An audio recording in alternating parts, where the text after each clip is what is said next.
Authorities confirm killing of over 30 persons with women and children abducted in suspected terror attack on Borogu, Niger State.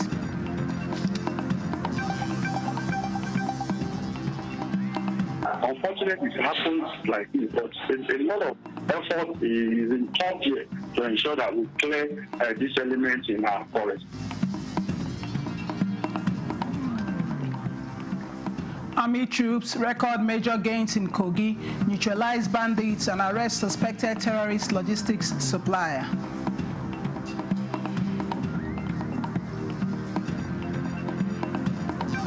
And operatives of National Drug Law Enforcement Agency intercept illicit substances heading to Zambia and the United Kingdom.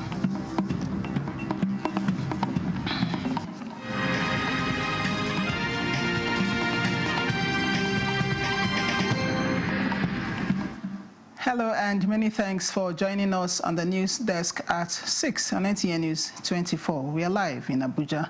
I am Chinenye Moe.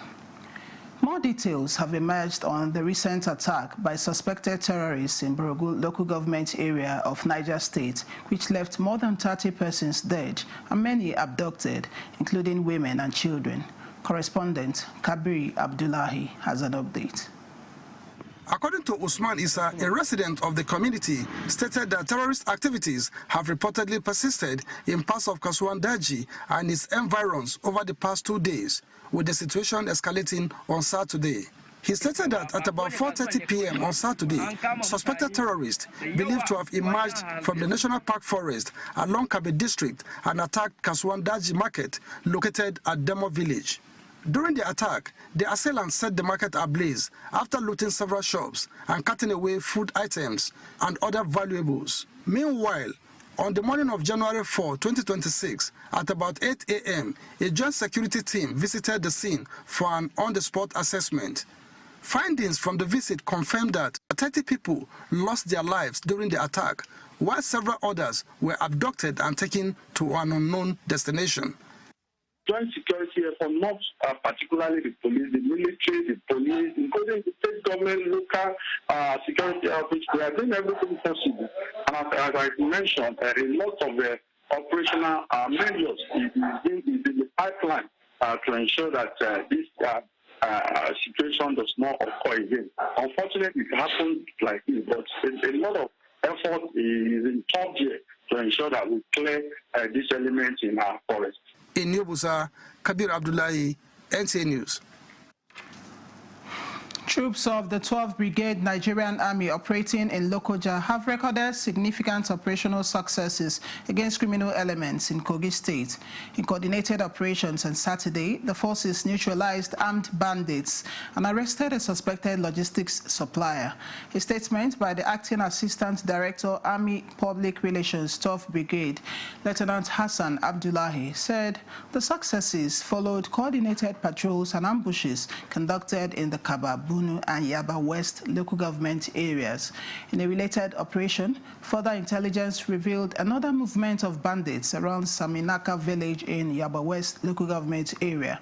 Troops, in conjunction with local vigilantes, conducted a patrol to the village and adjoining forested areas. Upon arrival, the village was observed to be deserted, prompting troops to dismount and explore the surrounding forest. While searching routes leading towards the Samanika-Sabo Regia Road, they encountered and engaged a number of bandits. During this operation, troops also arrested a suspected bandit logistics supplier, identified as Sunday Adedotu from Odoeri village in Yaba West local government area. The suspect was apprehended on a farmland within Samanika village, where he claimed to be assisting farmers in transporting produce. Items recovered in his possession included cartons of energy and soft drinks, bottled water, and harvested farm produce. The suspect is currently in custody undergoing investigation. The commander, 12th Brigade Nigerian Army, Brigadier General Kasim Umar Sidi commended the troops for their professionalism, courage, and timely response to credible intelligence. He noted that their actions reflect a high level of commitment to duty. Brigadier General Sidi assured the public that troops would continue to sustain aggressive patrols, ambushes, and intelligence-driven operations to deny criminal elements freedom of action within the area.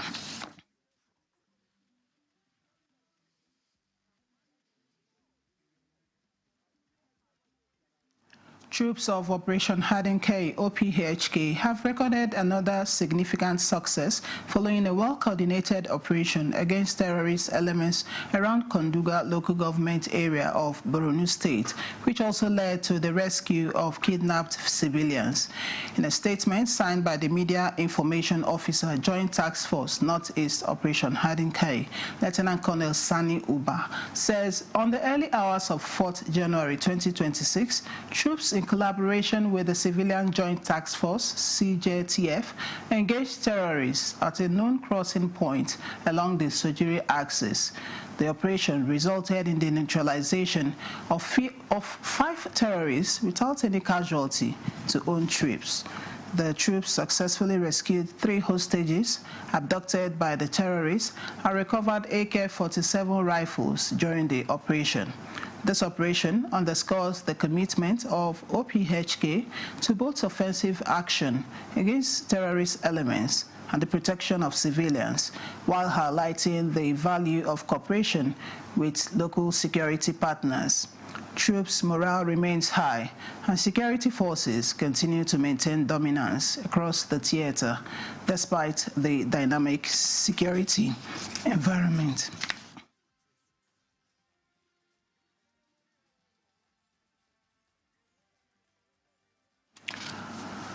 Operatives of the National Drug Law Enforcement Agency, NDLEA, have intercepted various quantities of illicit substances concealed in sachets of coffee mist and a bulk parcel heading to Zambia and the United Kingdom. Salwa Khalil Ibrahim reports that a wanted drug kingpin, popularly known as Mama Kerosene, was nabbed in Ibadan. The seizures made at a courier company in Lagos came just as the agency took into custody 22 Indian crew members of a merchant vessel, from which 33.5 kilograms of cocaine were seized by operatives at the GDNL terminal at Apapa Port, Lagos. Meanwhile, NDLEA operatives in Oyo State arrested a wanted female drug kingpin who is a major illicit drug distributor in Ibadan, the state capital. The 65-year-old grandma, popularly known as Mama Kerosene, was nabbed in an intelligence-led operation following the seizure of 238.4 kilograms of skunk, a strain of cannabis linked to her. She was arrested along with another female suspect. In Borno State, the supply chain of illicit drugs to insurgents was further disrupted with the arrest of 2 suppliers and the seizure of large consignment of illicit substances. One of the suspects was arrested by NDLEA operatives following the interception of 9,150 ampoules of tramadol injection along the Maiduguri-Gamboringala road. Not less than 400 kilograms of skunk was recovered along with a van at Mobolaji Johnson area of Lagos on New Year's Day, while a suspect was arrested at a motor park in Hadejia town, Jigawa State, while trying to transport 260 compressed blocks of skunk, which he procured from Taraba State to Unguru, Yobe State. In Abuja, Salwa Khalil Ibrahim, NTA News.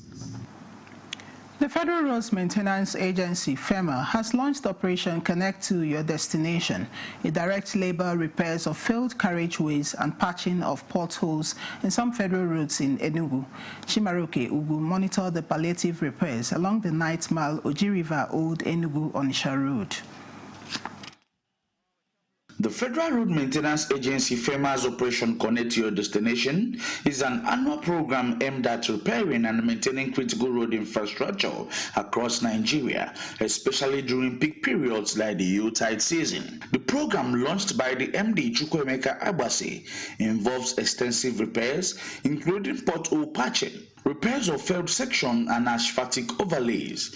In Enugu, the agency focused on the 9th Mile Oji River Old Road border between Enugu and Anambra State. According to the Federal Road Maintenance Engineer Enugu, the initiative aligns with President Bola Ahmed Tinubu's renewed hope agenda, which prioritizes improving road infrastructure to boost economic growth, enhance connectivity, and improve the quality of life for Nigerians. We chose this road to be able to connect those going to Anambra, Imo, and parts of Enugu State, also and Abia State too. When the roads are good, there will be less travel time and less problems on the road. So that is why we are trying our best to keep the roads motorable at all times. Motorists and road users along the axis described the 9th Mile Oji River Old Road as a vital transportation artery connecting key commercial centers between Anambra and Enugu State. They're doing a very good job. Okay, the work is going on very well. Let them keep it up. Because there's so much surge, so many people passing this road at this time of the year. Through the Operation Connect to Your Destination, FEMA aims to restore the road to its optimal condition, thereby reducing travel times, improving safety, and supporting economic activities in the region. In Enugu, Chimaroke Ugu, NTA News. First Lady Oluremi Tinubu says Nigeria as a country on a path of sustainable growth must continue to support everyone to live full independent lives by creating inclusive environment while strengthening policies and partnerships that empower every citizen to participate confidently in nation building. This is in her message marking 2026 World Braille Day, celebrating Braille as an important tool of inclusion, dignity, and independence for the blind and visually impaired persons. The First Lady says Braille, when integrated with technology, guarantees equal access to information, education, and opportunities, bridging the digital gap and ensuring accessibility in a world that is becoming increasingly digital. The Director General of National Emergency Management Agency, NEMA, Zubeida Umar, has activated the Borno State Operations Office to deploy an emergency response team to support ongoing rescue efforts following a tragic boat mishap in Nguru local government area of Yobe State. The NEMA team is working in collaboration with the Yobe State Emergency Management Agency, SEMA, and other relevant stakeholders to strengthen the search and rescue operations. The boat mishap occurred on Saturday, 3rd January 2026, and involved a canoe conveying 52 passengers traveling from Adiani town in Nguru local government area of Jigawa State to Garibi town in Nguru local government area of Yobe State. The passengers were reportedly returning from fishing and farming activities when the canoe capsized midway across the water channel. As at the time of reporting, 25 persons have been confirmed dead, while 13 persons have been successfully rescued through the combined efforts of emergency responders and community volunteers. 14 persons remain missing, and search and rescue operations are still ongoing. NEMA's Director General Zubeida Umar expressed deep sympathy to the families of the deceased and reaffirmed the commitment of NEMA to continue working closely with Yobe SEMA, the local emergency management committee, local divers, and community volunteers to support the operation. She reiterated her appeal to riverine communities to prioritize safety by avoiding overloading of boats and ensuring the use of life-saving devices during water transportation. This is the news desk at 6 on NTN News 24. We'll take a break here. There'll be more news when we return this day. Season's greetings from all of us at Erisco Foods. The festivities are already in the air, and we'd like to especially thank you for your continued patronage of Erisco Foods, the only tomato brand to win the National Productivity Order of Merit Award by the federal government of Nigeria. With our proud Nigerian products and services, we have continued to create thousands of jobs for our people and for the growth of our economy. Thank you, our esteemed customers, distributors, and partners. Yes, the taste of Nigeria is the taste of celebration and the taste of goodwill and good cooking. We care for your good health and long life. So cook right and eat healthy to live longer. Always buy Risco products. Merry Christmas and a Happy New Year. Feel the power of precision, engineered to perfection. Every component is crafted with care, and each design is meticulously tested. From concept to creation, our engineers push the boundaries of technology, seamlessly blending performance and sustainability with a deep commitment to African ingenuity. Introducing the CNG Boss, a remarkable achievement in engineering designed to operate on compressed natural gas, a cleaner and more sustainable fuel alternative. At Innocent Vehicles, we proudly lead the way in creating greener mobility across Africa. And it doesn't stop there. From SUVs to sedans, spacious buses to electric cars, Innocent offers a wide range of models designed to meet every need. Innocent Vehicle, the pride of African roads. And the National Productivity Order of Merit Award goes to... The only tomato paste manufacturer to win the National Productivity Order of Merit Award by the Federal Government of Nigeria, endorsed by the Association of Private Medical Practitioners of Nigeria. This is an evidence of 100% natural goodness. Eat healthy to live longer. Buy now and enjoy up to 20% discount. Tomato paste, the taste of Nigeria.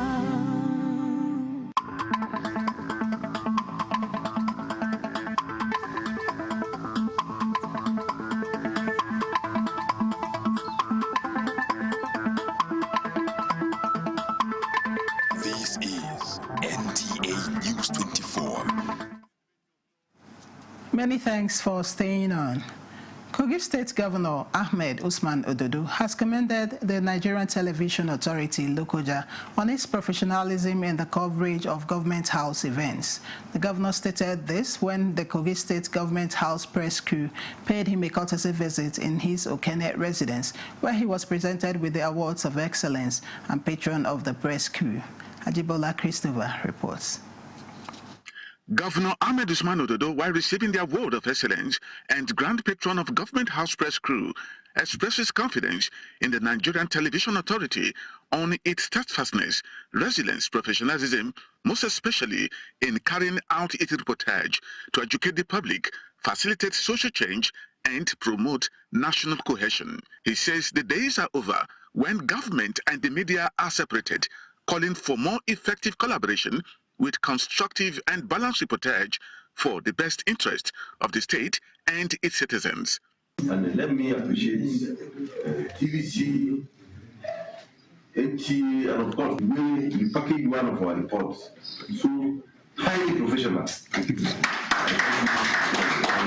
On the Government House Press Crew, Governor Ododo says, and I'm happy the way this current team, we are working. I have observed people from afar. I can see a high level of professionalism in carrying out your duty. I can see commitment, sincere commitment.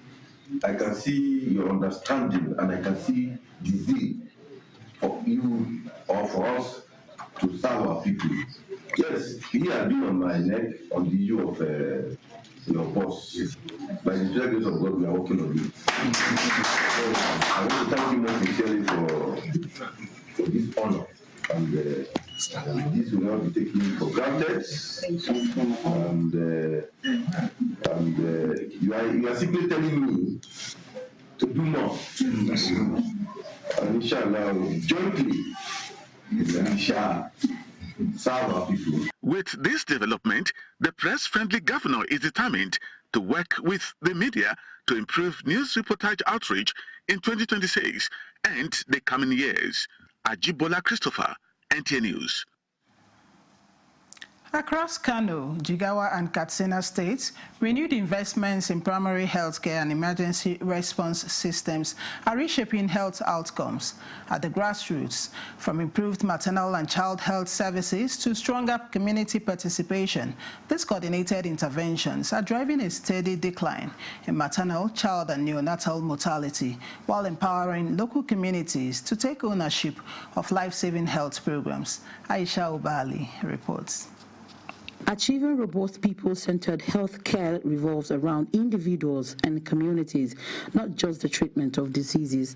In addressing structural and systematic challenges, the Kano State government has so far upgraded over 200 primary health care centers across the state, many of which are now equipped with solar power and reliable water supply. This is Kawaji Primary Health Care Center, one of the primary health centers in Nasarawa local government area of Kano State.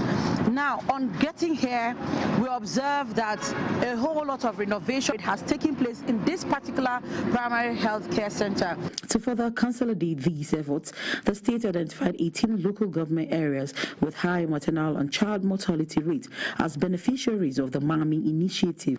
Still on government effort in revitalizing primary health care centers, the Kano State House of Assembly says its proposal in the 2026 budget includes a requirement for each legislator to facilitate the provision of at least one primary health care center in their constituency. These three expectant mothers, though attending different primary health care facilities, share a common experience. I even trekked to the hospital because of proximity. Honestly, there is great improvement, especially in the area of drugs and screening. The services have significantly improved, especially the counseling. In Jigawa State, over 100 primary health care centers have been upgraded, with several others currently under construction. Most of the facilities are solar powered, significantly improving access to quality health care services and stabilizing maternal and child health outcomes. This administration has already recruited 827 primary health care workers and also additional 1,500 workers on ad hoc basis. That's all the necessary staff needed for our health facilities to function are put in place.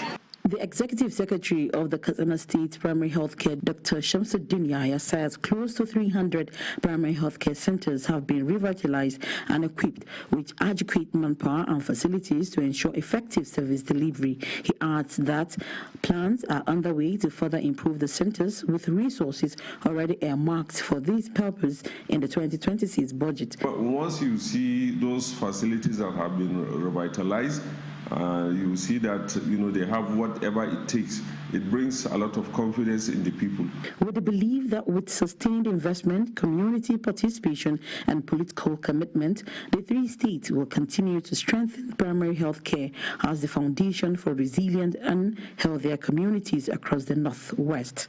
In Kano, Aisha Ubali, NTA News.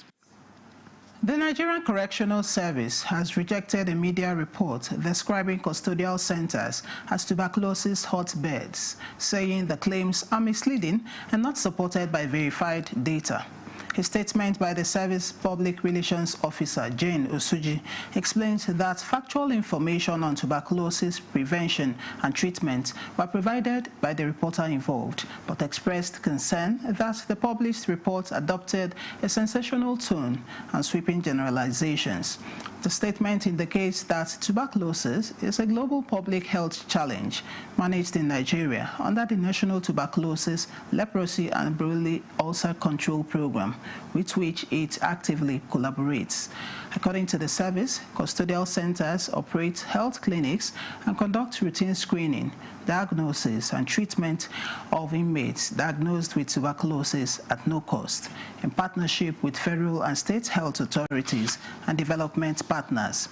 It adds that cases cited in the report do not exist in its records and insists that healthcare protocols, including entry screening, isolation of infectious cases, and referrals to external hospitals are firmly in place.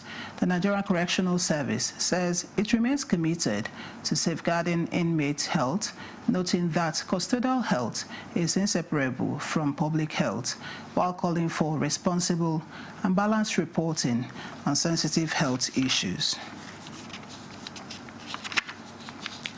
This is the news desk at 6 on NTN News 24. Let's take another look at our major stories.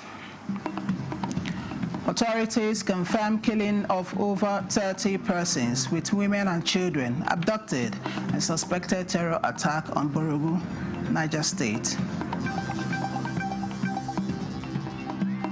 Unfortunately, it happens like this, but a lot of effort is in top here to ensure that we clear these elements in our forest. Army troops record major gains in Kogi, neutralize bandits, and arrest suspected terrorist logistics supplier.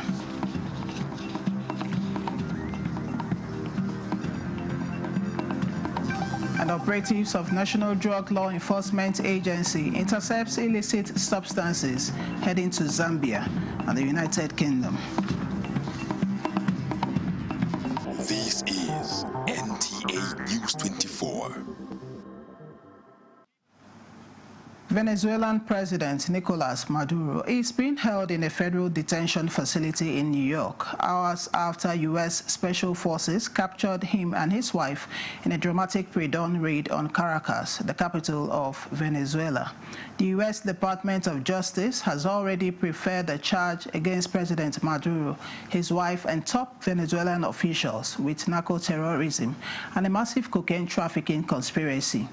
Other key defendants include Celia Adela Flores de Maduro, First Lady of Venezuela, Minister of Interior, Justice and Peace, and one of the most powerful figures in the regime. The charge accuses the defendants of participating in a narco-terrorism conspiracy spanning from approximately 1999 to 2025, during which they allegedly count another count an alleged provision of safe haven in Venezuela for drug traffickers and terrorists. And that's the news desk at 6 on NTN News 24. Many thanks for watching. I am Chinenye